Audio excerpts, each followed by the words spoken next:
It was December 2018, and Jenny Gehring had been sick for 3 years.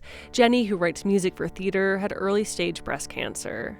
I had developed breast implant illness, and some people recover from that, and some people don't. And I'm one of the unlucky ones who is not going to recover. So it took down my immune system and my central nervous system. Jenny was on an enormous amount of steroids to control the pain, and that winter she set out to take her son to a hockey game. The roads were icy, and then came the out-of-body experience. Oh my gosh, I had gotten a glint of sun, and I thought, maybe it's sun blindness, maybe it's some sort of crazy migraine, because I have had those my whole life, and they were worse when I got sick, they got worse. And I just kept trying to figure out what it was, and it was something completely beyond my control, and it lasted for about 8 hours.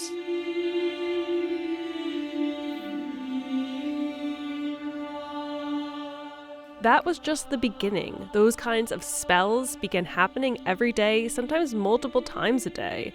Jenny wanted to speak with Hildegard of Bingen.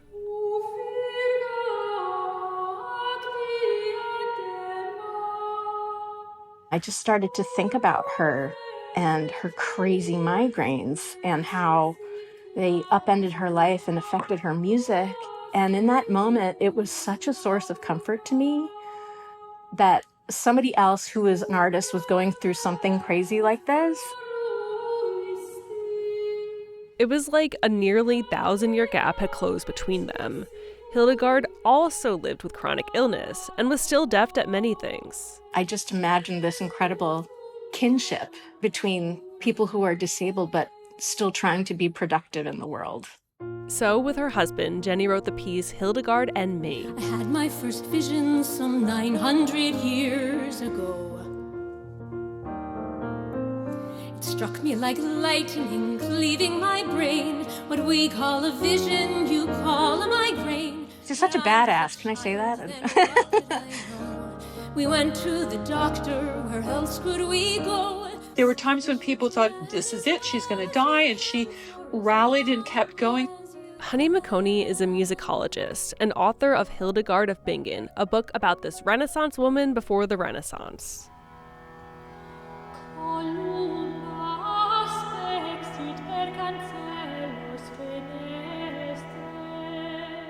Hildegard founded and led a noted women's religious community. In addition to composer, she was also a nun, a poet, a spiritual leader, a philosopher, a naturalist, a medical writer, a linguist, on and on. She had been a sickly child who started seeing things when she was a toddler. She always stressed, this isn't me, this is the Holy Spirit speaking through me. She was very clear about that. But she also kept saying, I'm unlearned. I never knew how to write down music. I only knew, the Bible, that sort of stuff.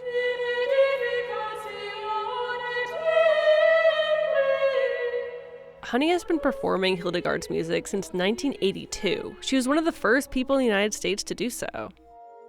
What certainly helped Hildegard was what we often call second wave feminism. In the 1960s, 1970s, 1980s, people start getting interested in, were there women composers? Were there women musicians? And started digging around. From there, she says, people just kept clamoring for her music. We can all use a moment where we step back from the hassles of today and the hurly-burly and the many things that stress us out, and just pause and stop and listen. And even if we don't understand what she's saying, the message of the beauty, I think, is going to come across to us. As Honey tells her students, when she gets the most important vision where the Holy Spirit says, I've been sending you visions your entire life, she's in her 40s. And Hildegard continued to write in her 70s. I like to think of her as the patron saint of late bloomers. For Philosophy Talk, I'm Holly J. McTeed.